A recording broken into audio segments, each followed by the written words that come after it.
December 7th, 1941. A nation in shock. A world on the edge of collapse. One man steps to a microphone and, with just a handful of words, changes everything. He steers America headlong into the greatest conflict in human history. But what if you could hear that moment? Not just read about it, but feel it, from the voice that delivered the words. We've used cutting-edge AI to do something remarkable. Resurrect Franklin D. Roosevelt and his Day of Infamy speech. We're going to witness that reconstruction, break down the powerful rhetoric that took a nation to war, and ask a tough question. How far is too far when we use AI to bring history back to life? For years, a storm had been gathering across the globe. In Europe, the Third Reich was on the march. In Asia, the Empire of Japan was waging a brutal war of expansion.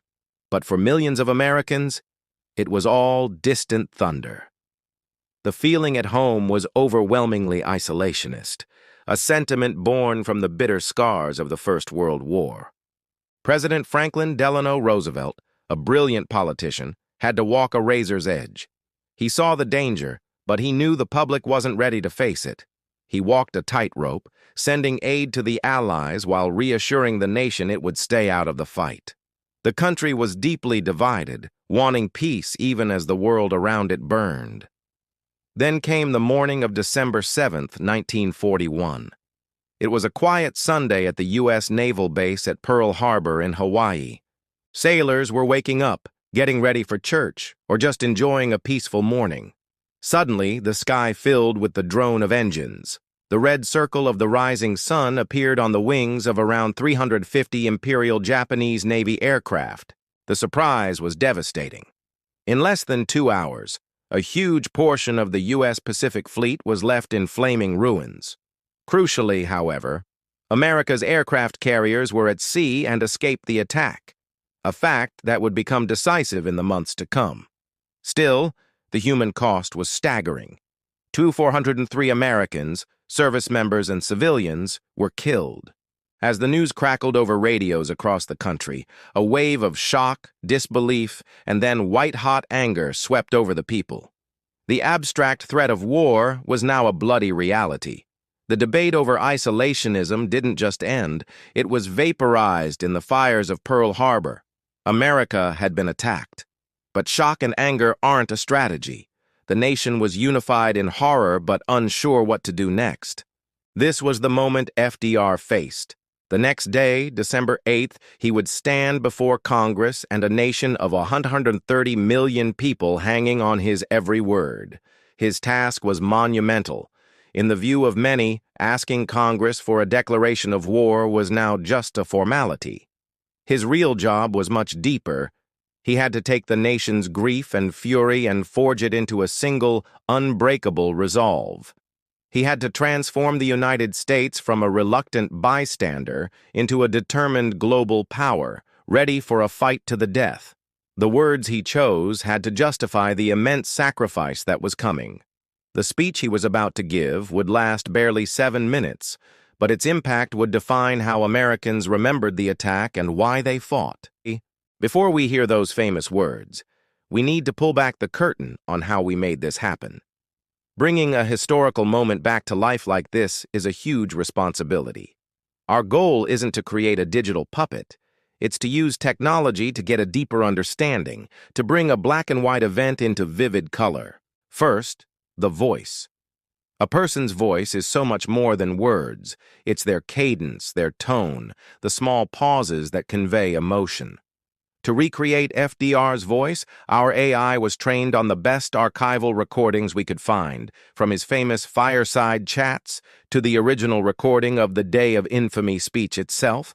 This isn't simple mimicry. The AI analyzed the patterns, the music of his speech, to build a model that could deliver the 1941 address with as much fidelity as possible. We wanted to capture that solemn, grave, and resolute tone he used on that historic day. Second, the text. This was our ground truth, the official speech transcript, exactly as it's preserved by the National Archives. We haven't added, changed, or removed a single word. That's a critical line for us. Using AI to put new words into a historical figure's mouth isn't reconstruction.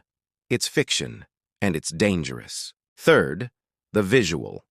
We've recreated the House chamber of 1941 based on archival photos and newsreels. While the image of FDR himself is an AI animation, it's guided by the same principle of authenticity. The idea is to give you a sense of being there, of witnessing the commander-in-chief address the nation at its most perilous moment. Throughout this project, we've operated with a core ethical framework. This is an AI reconstruction, and we have to be totally transparent about that. It's an educational tool designed to make history feel more immediate. But it is not a replacement for the real thing. The power of this technology comes with serious risks, from deepfakes to misrepresenting the past. That's why we feel it's essential to not only show you the result, but to also explain the method and discuss these challenges. And now, let's step back in time. It is December 8, 1941. President Franklin Delano Roosevelt addresses the United States Congress and the nation. Mr. Vice President, Mr. Speaker, members of the Senate, and of the House of Representatives. Yesterday, December 7, 1941, a date which will live in infamy, the United States of America was suddenly and deliberately attacked by naval and air forces of the Empire of Japan. The United States was at peace with that nation and, at the solicitation of Japan, was still in conversation with its government and its emperor, looking toward the maintenance of peace in the Pacific. Indeed, 1 hour after Japanese air squadrons had commenced bombing in the American island of Oahu, the Japanese ambassador to the United States and his colleague delivered to our Secretary of State a formal reply to a recent American message. And while this reply stated that it seemed useless to continue the existing diplomatic negotiations, it contained no threat or hint of war or of armed attack. It will be recorded that the distance of Hawaii from Japan makes it obvious that the attack was deliberately planned many days or even weeks ago. During the intervening time, the Japanese government has deliberately sought to deceive the United States by false statements and expressions of hope for continued peace. The attack yesterday on the Hawaiian Islands has caused severe damage to American naval and military forces. I regret to tell you that very many American lives have been lost. In addition, American ships have been reported torpedoed on the high seas between San Francisco and Honolulu. Yesterday, the Japanese government also launched an attack against Malaya. Last night, Japanese forces attacked Hong Kong. Last night, Japanese forces attacked Guam. Last night, Japanese forces attacked the Philippine Islands. Last night, the Japanese attacked Wake Island. And this morning, the Japanese attacked Midway Island. Japan has therefore undertaken a surprise offensive extending throughout the Pacific area. The facts of yesterday and today speak for themselves. The people of the United States have already formed their opinions and well understand the implications to the very life and safety of our nation. As Commander-in-Chief of the Army and Navy, I have directed that all measures be taken for our defense, but always will our whole nation remember the character of the onslaught against us.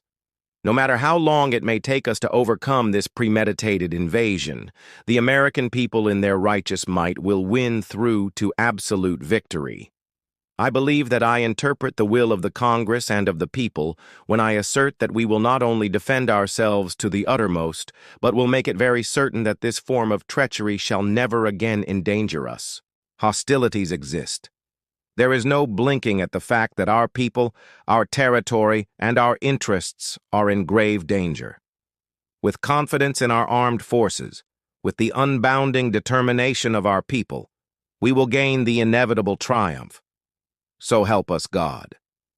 I ask that the Congress declare that since the unprovoked and dastardly attack by Japan on Sunday, December 7, 1941, a state of war has existed between the United States and the Japanese Empire. So, what made those 7 minutes so powerful? Why did this short speech accomplish its mission so perfectly? The answer is in its construction, a masterclass in rhetoric. Let's break it down. The speech rests on the 3 classic pillars: ethos, pathos, and logos. First, ethos, his credibility and authority. Roosevelt was already a popular president, but here he actively performs the role of commander-in-chief. When he says, I have directed that all measures be taken for our defense. He's showing he's not just a reporter of bad news. He's the man in charge already taking action. He projects calm, decisive control in a moment of pure chaos. Next, pathos, the appeal to emotion. This is where the speech is just devastatingly effective. His word choice is surgically precise. He starts with that killer line, "A date which will live in infamy." It's incredible to think that in an early draft, which we can see in his own handwriting at the National Archives, the line was, "A date which will live in world history." Changing the neutral history to the morally loaded infamy was a stroke of genius. Infamy is a condemnation. It frames the attack not as a military act, but as a profound moral crime. He continues this framing throughout, describing the attack as suddenly and deliberately, and using words like treachery and dastardly to paint Japan as a dishonorable aggressor. This was key. It turned America from a victim into a righteous avenger. He carefully portrays the U.S. as a nation at peace, which creates a sense of injustice that demands payback. And his description of the human cost is brief and somber. "I regret to tell you that very many American lives have been lost." The understated gravity lets the listener's imagination fill in the horror, making it more personal. Finally, there's logos, the appeal to logic. While driven by emotion, the speech is built on a frame of undeniable facts. This is for anyone who needed a clear, logical case for war. Roosevelt builds this case with a relentless catalog of Japanese aggression. Last night, Japanese forces attacked Hong Kong. Last night, Japanese forces attacked Guam. Last night, Wake Island. And this morning, Midway Island. The repetition of last night and attacked is like a drumbeat. It proves that Pearl Harbor wasn't an isolated event, but the opening shot of a massive, coordinated offensive. The evidence is systematic and leaves no room for debate. Japan, he proves, has launched an all-out war. The only logical response is to fight back. By weaving these three threads together, Roosevelt comforted a grieving nation, angered it into a unified resolve, and gave Congress an undeniable mandate. Less than an hour after he finished speaking, Congress declared war on Japan with only a single dissenting vote. We've seen the reconstruction. We've analyzed the speech. Now we have to ask the big modern question. Just because we can do this, should we? This technology is incredible, but it's also walking a fine line. On one hand, it can make history feel immediate and real. For many, seeing a figure like FDR speak can create a connection that a textbook just can't, sparking curiosity and a deeper interest in the past. But there's a flip side. The same tools can be used to deceive. We live in the age of deepfakes, and the potential for misuse is terrifying. Recreating a historical figure always risks misrepresenting them, creating a digital caricature that flattens the complexities of a real person. Then there's the question of consent. Obviously, historical figures can't agree to have their voices and likenesses recreated by an algorithm. This brings up tough questions about the rights of the dead and the responsibilities of creators. Where do we draw the line between respectful reenactment and digital grave robbing? These aren't easy questions, which is why we built this project around a framework of responsible reconstruction. This meant sticking to a few key safeguards. First, absolute fidelity to the text. As we said, the AI only spoke the verified words of the speech. Second, total transparency. We've been clear at every step that this is a modern simulation, not archival footage. Third, a focus on analysis. The goal was never just, hey, look at a talking FDR. The reconstruction is a tool to spark a deeper conversation. We believe that if it's used responsibly and with a commitment to accuracy, AI can be an amazing tool for understanding the past. But the conversation is far from over. As this technology spreads, we all have to become more critical thinkers about the media we consume.